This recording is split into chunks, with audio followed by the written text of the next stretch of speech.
仿生人间中的故事发生在未来，可以说这是一部带有科幻色彩的悬疑剧，而悬念则是围绕仿生人展开的。仿生人是一种用科技制造出来的生命体，他们有着单一且必须遵从的初始执念，也是和人类的唯一差别。一些人类开始沉迷在仿生人提供的虚假情感中，造成的危害越来越大。于是国际社会发布仿生人的生产禁令，并对仿生人召回，但仍有仿生人混迹在人类社会中。明眸基因研究所因此成立，对仿生人进行搜查和鉴定，然而这个过程并不顺利。看点一：母亲为陪伴儿子惨遭杀害。在一家温泉旅馆内，一疯女人持刀闯进客房内，屋内的儿子为保护母亲用刀刺死女人，女人跌入炭火中，面部被烧毁，无法辨认身份。警方寻求明眸组织帮忙辨认被害者是不是仿生人，可调查员承诺翻看照片时，却发现小孩的表情异常平静，一下子引起了承诺的怀疑。承诺来到在温泉旅馆内被袭击的母子家里，母亲陈新慧一次次说着案发时的经过，可当承诺想与他的儿子方愿聊聊时，陈新慧总是百般推脱。这无疑加大了陈新慧身上的怀疑。偶然之中，另一位调查员沈丽请来心理师安秋来开导方愿，却发现了案件不是看上去那么简单。看点二：仿生人计划暴露却被杀。承诺通过方愿的表现、言语加上各种线索推测，站在大家面前，陈新慧是仿生人，而真正陈新慧早就死在了仿生人的手中。原来陈新慧工作繁忙，为照顾儿子从黑市买来仿生人，由于仿生人的初始执念，他不甘心只做仿生人，便通过各种手段将真正的陈新慧囚禁在地下室，成为方愿真正的妈妈。仿生人带方愿去温泉旅馆时，暴雨雷击导致停电，地下室的门发生故障，陈新慧逃出来到旅馆想杀了仿生人，却被仿生人杀害，而仿生人为生存，将杀人美化成儿子为保护母亲的反抗。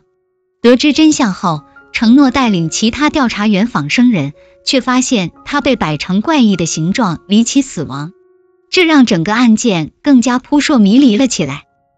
仿生人间故事节奏很快，一集一个案件，而在所有案件中有所关联，是谁杀了仿生人？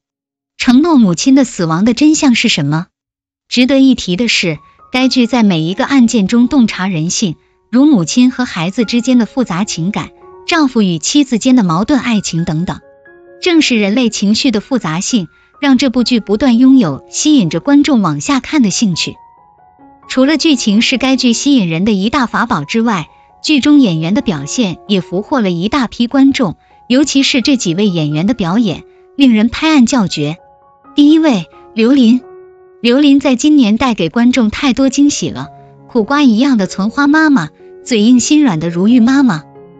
这次新剧中，刘琳再次饰演妈妈的角色，既是疼爱孩子的陈新慧，又是仿生人假扮的陈新慧。当她饰演的真正的陈新慧被仿生人囚禁在地下室，刘琳的嘴唇忍不住颤抖，发出呜咽的悲鸣，声泪俱下。这一刻的她全是懊悔。等仿生人走后，刘琳的眼神带着杀意，大口地喘着粗气，心中的执念在此刻准备爆发，给后续剧情做了完美的铺垫。刘琳用细微的表情变化展现了一个母亲为保护孩子的隐忍和偏执，这演技让人佩服。第二位，祖峰。祖峰擅长用眼神和身体语言等细微处理来塑造人物，仿生人间中，他将明眸小组组长万国锋一角演绎得相当传神。在他开会时，迟到的组员终于赶来，微微抿着嘴唇，用余光扫视着组员，随即转移视线，用脸骂人的感觉一下子出来。什么都没说，又好像什么都说了，祖峰的演技一如既往的绝。第三位，文琪。在一众小花中，文琪的实力绝对是能打的。仿生人间第一集的剧情中，文琪饰演的安秋还是心理咨询师。当她被师哥叫出来，听着对方不断的夸赞自己，脸上有着藏不住的喜悦，害羞的笑着。